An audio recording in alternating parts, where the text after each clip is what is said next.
जय श्री राम। रामायण सिंधी शायरी में व्याख्या हिंदी में पृष्ठ 91 अरण्यकांड। इसके पहले रावण के मजबूर करने पर मारीच सुंदर हिरण का रूप धारण करता है। जब सीता ने उनको देखा तो श्री राम को कहा कि इतना सुंदर हिरण मैंने कभी नहीं देखा है, आप इसको पकड़ कर लाइए। श्री राम उनको पकड़ने के लिए जाते हैं। अब आगे त्रिघट लिखण ये कपट करे थो, प्रभु के वठ दे दूर वञे थो।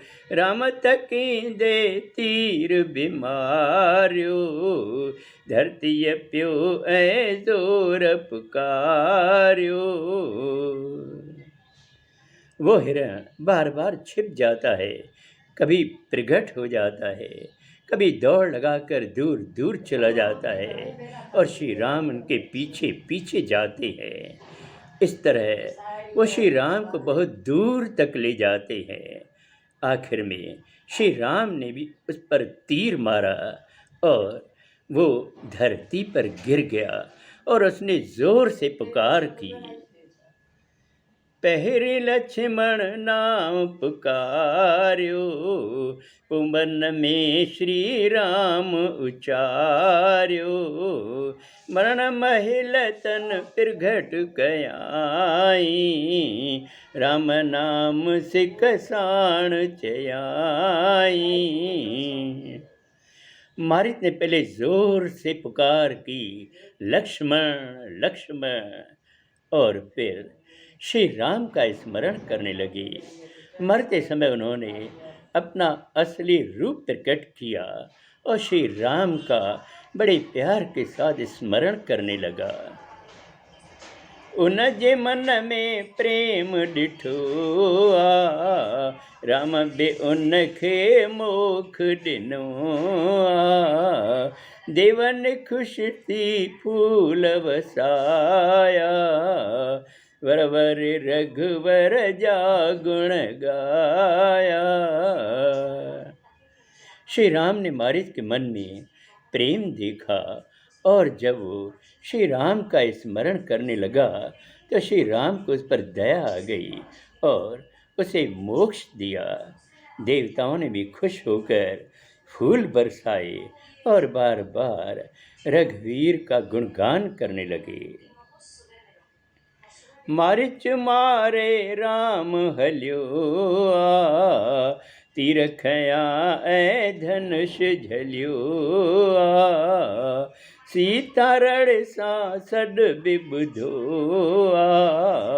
डिजी लखन खे ईय चयो। मारिच को मारकर श्री राम वापस आने लगे। उन्होंने अपने बाण और धनुष उठाए और आगे चलने लगे। इधर सीता ने बड़ी जोर की जो आवाज़ सुनी थी तब वो डर गई और उसने डर कर लक्ष्मण से कहा,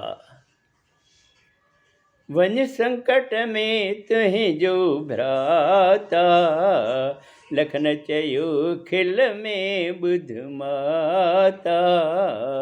प्रभु जे चाहे पर लय थींदी, तहित किय का आफत ईंदी। सीता ने लक्ष्मण से कहा कि जाओ, लगता है तुम्हारा भाई संकट में है। तब लक्ष्मण ने मुस्कुराकर कहा, हे माता, प्रभु चाहे तो एक इशारे से प्रलय हो सकती है, उन पर भला कोई मुसीबत कैसे आ सकती है। सीता भाषा कड़क चैया, लखन दुखी थी गाल मनिया। देव जपे हुनली कल गाई, बहुत उत्तेजित हो रघुराई। तब सीता ने बड़ी कड़क भाषा बोली और उसे मजबूर किया जाने के लिए। लक्ष्मण बड़े दुखी मन से उनकी बात मानता है और फिर देवताओं का स्मरण करके लकीर लगाता है और वहाँ पहुँचता है जहाँ श्री राम है। अब आगे अगले सोमवार को। जय श्री राम।